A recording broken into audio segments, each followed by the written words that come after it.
Kami dari kelompok 5 yang beranggotakan Indah Putri Pratiwi, Muhammad Rizky Riyandi, Nadia Rahmah, Rahmawati, Rahmah Miliniasari, dan Windy Nur Ajijah. Di sini kami akan mempresentasikan hasil observasi rancangan produk AAC pada mata kuliah Komunikasi Alternatif dan Augmentatif dengan dosen pengampu Ibu Dewi Ekasari Kusumastuti MPD dan Ibu Dewi Ratih Rapisa MPD. Profil anak, nama Irwansyah, tempat dan tanggal lahir Banjarbaru 14 Desember 2007, jenis kelamin laki-laki, agama Islam, status anak, anak kandung, nama sekolah SLB Plus Madana Dunia, nama kelas 6 SD, alamat Komplek Keruing Indah, Jalan Merpati, Kelurahan Semangat Dalam, Kecamatan Alalak, kode pos 70582. Analisis hasil identifikasi anak. Berdasarkan identifikasi guru, maka dapat diketahui bahwa hasil pada aspek perkembangan anak yaitu: pertama, untuk kognitif anak cukup baik karena anak dapat memahami setiap pembelajaran yang diberikan guru. Hanya saja terdapat kendala pada anak jika terlalu lama karena anak sulit fokus dan akan bosan.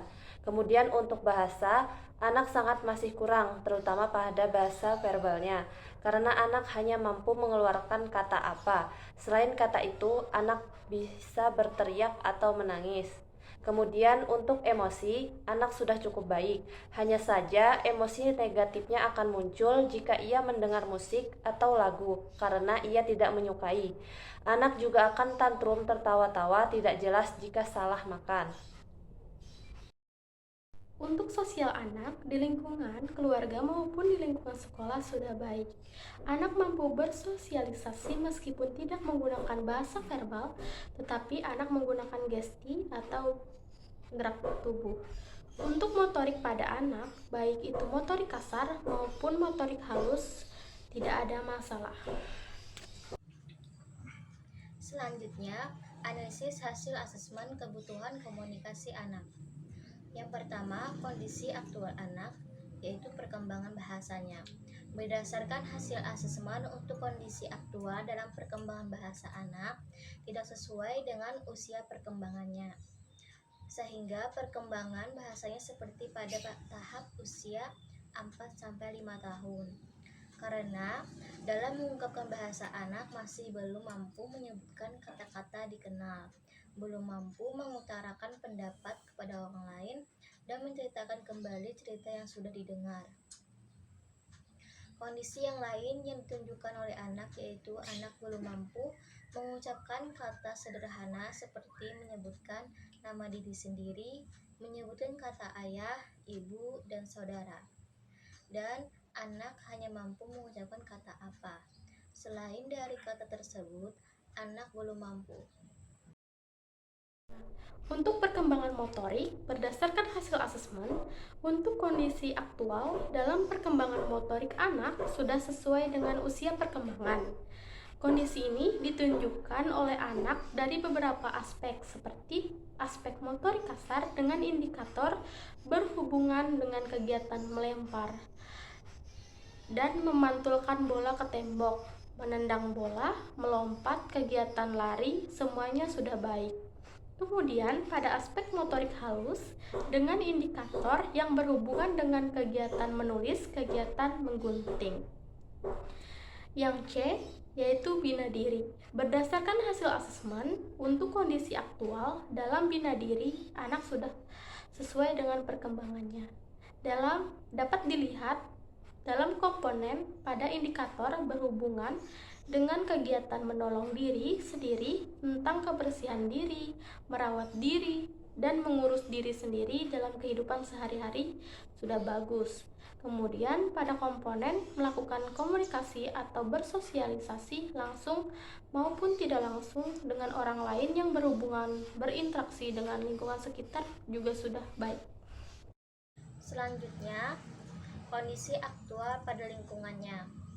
Berdasarkan hasil asesmen untuk kondisi aktual dalam perkembangan lingkungan, sosial anak sudah cukup baik. Kondisi ini ditunjukkan oleh anak dari beberapa aspek sosial, seperti adaptasinya di lingkungan keluarga, lingkungan sekolah, maupun di lingkungan masyarakat.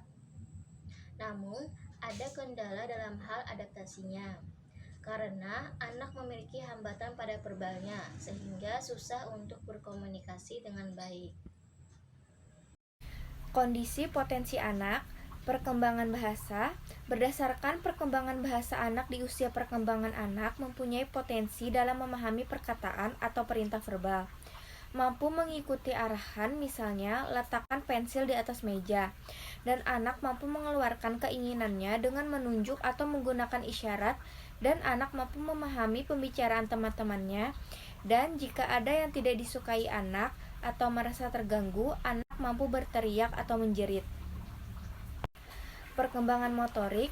Berdasarkan perkembangan bahasa anak di usia perkembangannya, anak mempunyai potensi pada motorik kasarnya yang dapat dipergunakan serta dikembangkan dalam memenuhi komunikasi anak. Potensi tersebut seperti anak dapat memanfaatkan kekuatan motoriknya untuk komunikasinya lewat gestur tubuh. Selanjutnya, bina diri. Berdasarkan bina diri di usia perkembangan anak mempunyai potensi pada bina dirinya. Anak mampu menolong diri mengenai kebersihan dirinya, merawat diri dan mengurus diri sendiri pada kehidupan sehari-hari tanpa bantuan. Dan kemudian anak mampu melakukan komunikasi dan bersosialisasi langsung seperti membuka pintu jika ada tamu, bermain bersama teman, mampu komunikasi dan bersosialisasi tidak langsung dengan orang lain pada kehidupan sehari-hari ataupun orang lain, contohnya mampu pergi mengarah pada gambar yang anak tunjuk dan mampu pergi mengarah ke toilet jika ingin buang air besar atau buang air kecil. Lingkungan. Berdasarkan perkembangan adaptasi anak di lingkungan keluarga, sekolah, maupun di lingkungan masyarakat, anak mempunyai potensi diri seperti sudah mampu mengikuti pembicaraan keluarga besar, mampu bermain dengan saudaranya, mampu membantu orang tua melakukan pekerjaan rumah, anak mampu bermain dengan teman sekelasnya, anak mampu bermain dengan teman-temannya di lingkungan sekitar rumah, anak mampu mengantarkan makanan ke tetangga, anak mampu berbelanja di toko sekitar. Rancangan produk komunikasi alternatif dan augmentatif. Fokus masalah pada anak. Masalah kami temui pada anak yaitu pada komunikasi verbal. Masalah komunikasi verbal yang kami maksud yaitu anak belum bisa mengeluarkan kata kecuali apa. Anak belum bisa mengungkapkan keinginannya menggunakan bahasa verbal. Dia hanya mengeluarkan bahasa ekspresifnya menggunakan gerakan tubuh, namun bahasa reseptif pada anak sudah cukup. Jenis komunikasi alternatif dan augmentatif.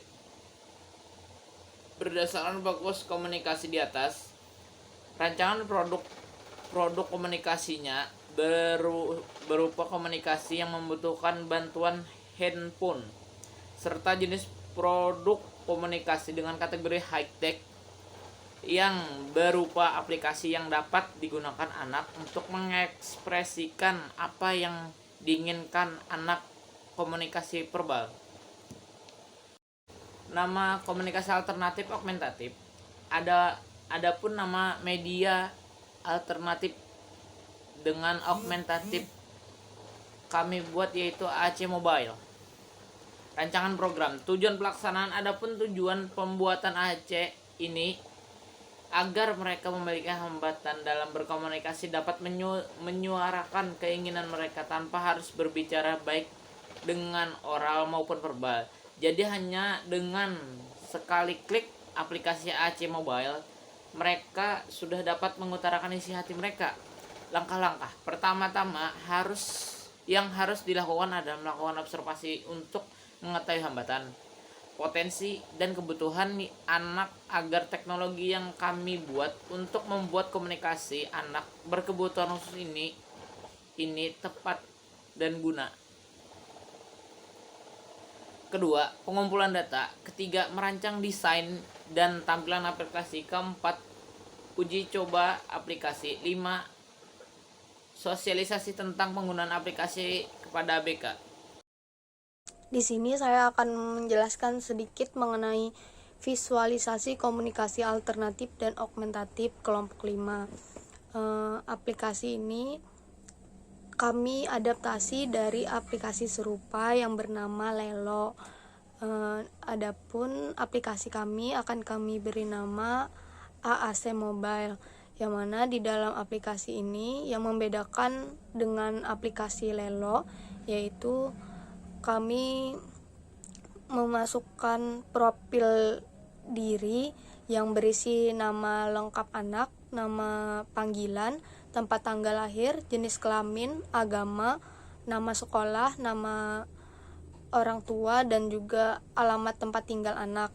Selain itu ada juga tempat untuk input kata-kata bebas. Jadi apabila ada kata-kata yang diinginkan atau yang disampaikan oleh pengguna tetapi belum ada kami masukkan di aplikasi kami, maka mereka yang menggunakan aplikasi ini bisa menginput sendiri secara manual. Di situ ada kami sediakan untuk mereka gitu. Adapun beberapa kategori yang ada di aplikasi kami yaitu ada 6, yaitu seperti kegiatan sehari-hari, perlengkapan sekolah, tempat hiburan, orang-orang, ibadah, dan juga olahraga. Masing-masing kategori ini terdiri dari 6 subkategori. Misal kegiatan sehari-hari berupa makan, minum, mandi, berpakaian, dan lain sebagainya. Misal nih kita klik makan, maka di situ ada beberapa pernyataan yang bisa diungkapkan oleh anak. Saya merasa lapar, saya ingin makan nasi goreng. Bisakah kamu membuatkan saya makanan? Bisakah kamu mengambilkan saya makanan? Nah, seperti itu. Selain itu, rencananya aplikasi kami akan hadir di Play Store dan juga App Store.